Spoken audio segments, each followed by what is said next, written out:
Good day, I'm Samantha Allen and this is your JIS News for Friday, February 21. There was a marginal increase in the number of working Jamaicans last year. The Planning Institute of Jamaica, PIOJ, is reporting an increase in the number of persons employed as at October 2013 relative to 2012.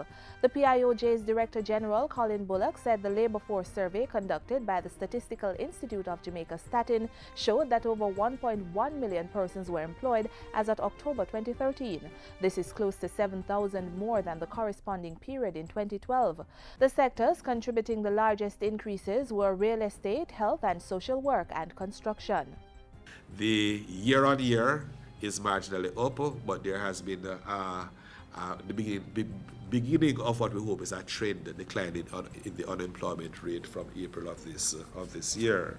As at October 2013, the unemployment rate stood at 14.9%, slightly higher than in October 2012 due to the fact that more people were looking for work in 2013.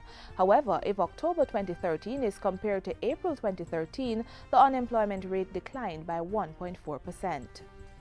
The Prime Minister is calling for more private-public sector partnerships, also known as PPPs, to support government's plans for infrastructure development. Mrs. Simpson-Miller was speaking at the Delivering Growth by Partnership conference hosted by the Development Bank of Jamaica and the British High Commission. For any PPP to be successful, there must be clear benefits to both the public and private partner. And I sincerely hope that it will lead not only to renewed British interest in Jamaica as an investment destination, but also to actual projects which will benefit the Jamaican economy and prove profitable for the investor. The Prime Minister also pointed to several investor-ready projects, including the privatization of the Norman Manley International Airport and the Jamaica Railway Corporation. She added that investment opportunities existed in Jamaica's workforce, along with the foreign exchange, legal and political systems that support business growth. Health Minister Dr. Fenton Ferguson says there is no need for a cess to be imposed on the fast food industry at this time. This ends weeks of speculation that a cess on the fast food industry would be introduced as part of the mechanism for health financing. If we follow this path, the arguments and strong recommendations that have been made in the 7 consultations that I've had looking at options for health financing, the recommendation to put a cess on the quick food industry, there will be no need for that. Minister Ferguson was speaking this week at the opening of the Island Grill restaurant at the University of Technology in Kingston. He urged members of the fast food industry to provide healthy food options to consumers and join the fight against obesity and other non-communicable diseases.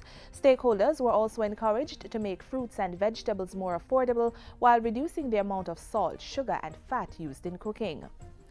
Police officers are rebuilding the relationship with residents of Tivoli Gardens in West Kingston following the opening of the renovated police station in the community.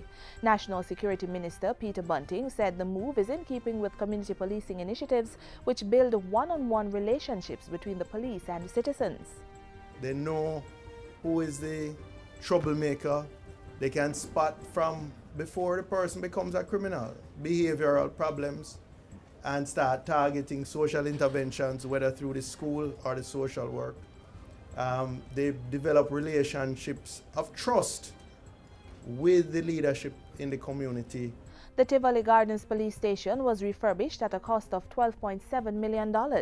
It was funded through the Poverty Reduction Program, an initiative of the government and the European Union, which is being implemented by the Jamaica Social Investment Fund. Let this new facility signal the renewal of Tivoli Gardens as a place of peace and security. Residents must be able to feel safe and build a relationship of trust with the police officer that work to protect them. 400 new spaces have been created at Holy Trinity High School in Kingston with the establishment of a block of 8 classrooms. The new classroom block, named in honor of the late Archbishop Samuel Carter, cost $35.5 million. The project is part of the Education Ministry's efforts to remove schools from the shift system, and the Portfolio Ministry is encouraging students at Holy Trinity to make good use of the facilities. It's now your responsibility to make sure that you use the best. What will last you and make you prosperous and happy and satisfied individuals is a strong education. A science lab, which was refurbished in partnership with the Kiwanis Club of East Kingston, was also reopened. And finally, ground has been broken for the construction of a Chinese garden at Hope Gardens in St. Andrew. It's being funded under a grant aid agreement between the Jamaican and Chinese governments. Prime Minister Portia Simpson Miller says the garden will stand as a symbol of cultural exchange and cooperation between the two countries and will provide a space for harmony and inspiration. The construction of this facility underscores the government's commitment to sustainable development and our appreciation for the intrinsic value of green spaces in our cities and our urban areas. This Chinese garden also fits into the larger context and plan of restoring Hope Gardens to its former glory. The expected timeline for completion is 14 months. Jamaican horticulturalists and gardeners will be trained by Chinese specialists to maintain the garden after it's built. And that's it for JIS News Today. I'm Samantha Allen. Thanks for watching.